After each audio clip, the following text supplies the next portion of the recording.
السلام علیکم ورحمۃ اللہ وبرکاتہ۔ ناظرین، آج ہم آپ کے لیے ایک نیا واقعہ لے کر حاضر ہوئے ہیں جو کہ بہت ہی خوبصورت واقعہ ہے۔ یہ واقعہ نفل عبادات کے بارے میں اہم ہدایات حضرت ابو ہریرہ رضی اللہ تعالی عنہ سے روایت ہے۔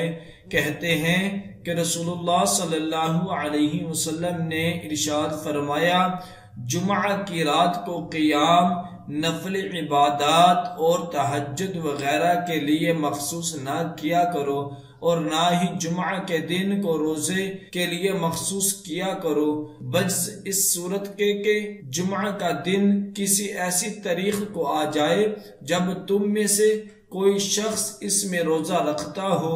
سامعین ذی قدر، آج کی زیر مطالعہ حدیث مبارکہ کو دنیائے اسلام کے عظیم محدث امام مسلم رحمۃ اللہ علیہ اپنی شہرہ آفاق کتاب صحیح مسلم میں سیدنا حضرت ابو ہریرہ رضی اللہ تعالی عنہ کے حوالے سے نقل کرتے ہیں۔ اسی سے ملتی جلتی حدیث حضرت امام ترمذی رحمۃ اللہ علیہ اپنے سنن میں نقل کر کے ہم تک پہنچا چکے ہیں۔ مضمون اور مسئلہ دونوں حدیث مبارکہ میں تقریباً ایک ہی بیان فرمایا گیا ہے، جبکہ آج کی حدیث میں چند الفاظ کا اضافہ بھی نوٹ کیا گیا ہے۔ ارشاد گرامی کا مدعا یہ ہے کہ جمعۃ المبارک کا دن جو ہفتے کے 7 دنوں میں سید الایام مانا گیا ہے، حتیٰ کہ بعض روایات میں اسے عید الفطر اور عید الاضحیٰ کے دنوں سے بھی افضل دن قرار دیا گیا ہے۔ اس سے متعلق ایک خصوصی ہدایت یہ دی جا رہی ہے کہ نفل عبادت کے لیے صرف جمعہ کی رات کو خاص مت کرو، کوشش کرو کہ ہفتے کی 7 راتوں میں نفل عبادت کا اہتمام رہے۔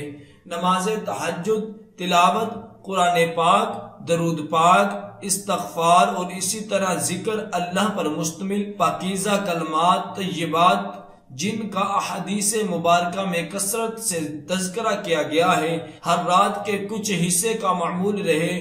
یہ بڑی سعادت، خوش بختی ہے اور صلاح امت کا شعار ہے، ایمان کی تقویت کا باعث ہے، خلوص اور لحیت کے حصول کا اعلیٰ ذریعہ ہے۔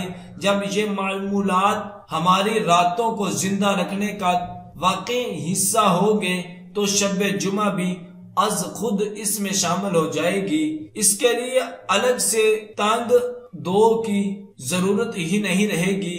آپ صلی اللہ علیہ وسلم کے ارشاد گرامی کی روح بھی یہی ہے کہ جو صاحب ایمان اپنے قلب کا تزکیہ اور تصفیہ چاہتا ہے تو وہ مخصوص ایک رات ہی کی تلاش میں نہ رہے، بلکہ ہر رات کا کچھ حصہ اس اہم عمل کے لیے وقف کرے جس میں جمعہ کی رات بھی شامل ہے۔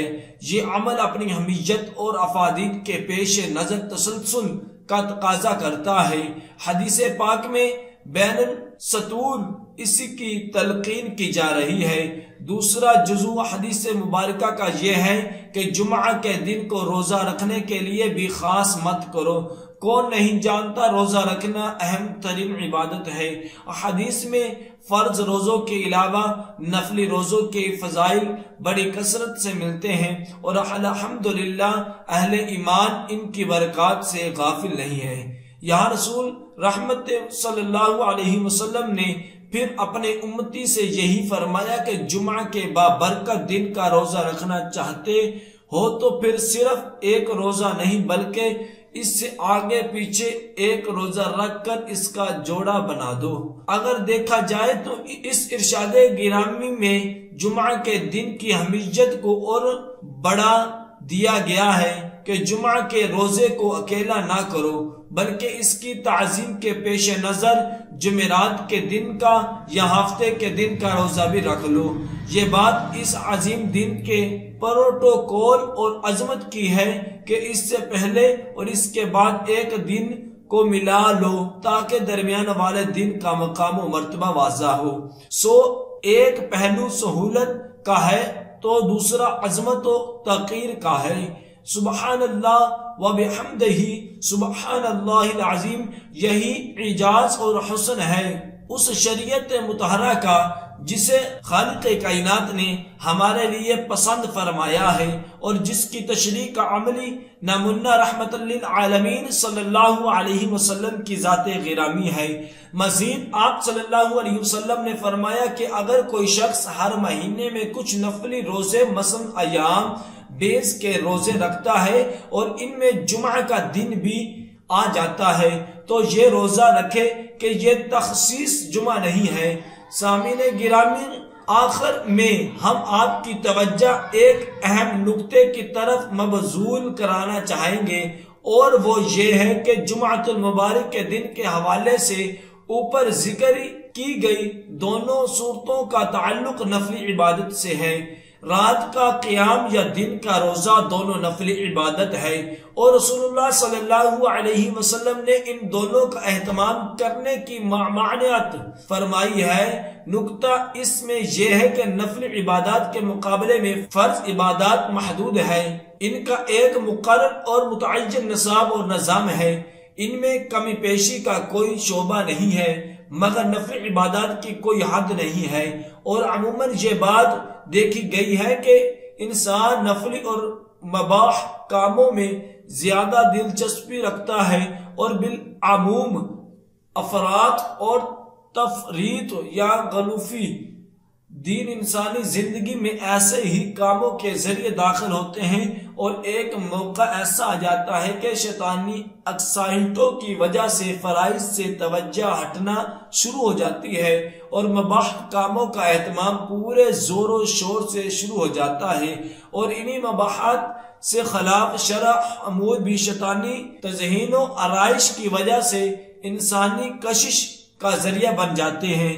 پھر معروف و منکر کی تمیز ختم ہو جاتی ہے اور بندہ انہی کا بندہ بن کر رہ جاتا ہے، سنت پیچھے چلی جاتی ہے، بدعت و سومات دین کا روپ دھار لیتی ہے، جن کے نتائج و عواقب اس قدر خوفناک اور بھیانک ہوتے ہیں کہ دین بھی ہاتھ سے نکل جاتا ہے اور دنیا بھی نہیں سنورتی۔ خسر الدنیا والآخرہ کاروبانی فیصلہ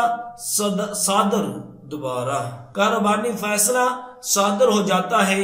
اسی لیے حضرت باجزید بسطامی رحمت اللہ علیہ اور دیگر علماء تصوف فرما گئے ہیں کہ اگر کوئی شخص پانی پر چوکڑی مار کر بیٹھ جائے یا ہوا میں پرندوں کی طرح اڑنا شروع کر دے اور اتباع سنت نام کی کوئی چیز اس کی زندگی میں نظر نہ آئے تو سمجھ لو کہ یہ گمراہ آدمی ہے، اور جو کچھ اس سے صادر ہو رہا ہے جسے نہ سمجھ لوگ کرامت سمجھتے ہیں، یہ سب استدراج ہے اور اللہ کی طرف سے ڈھیل ہے اور کسی بھی وقت اس کی ڈھیلی رسی کھینچ لی جائے گی۔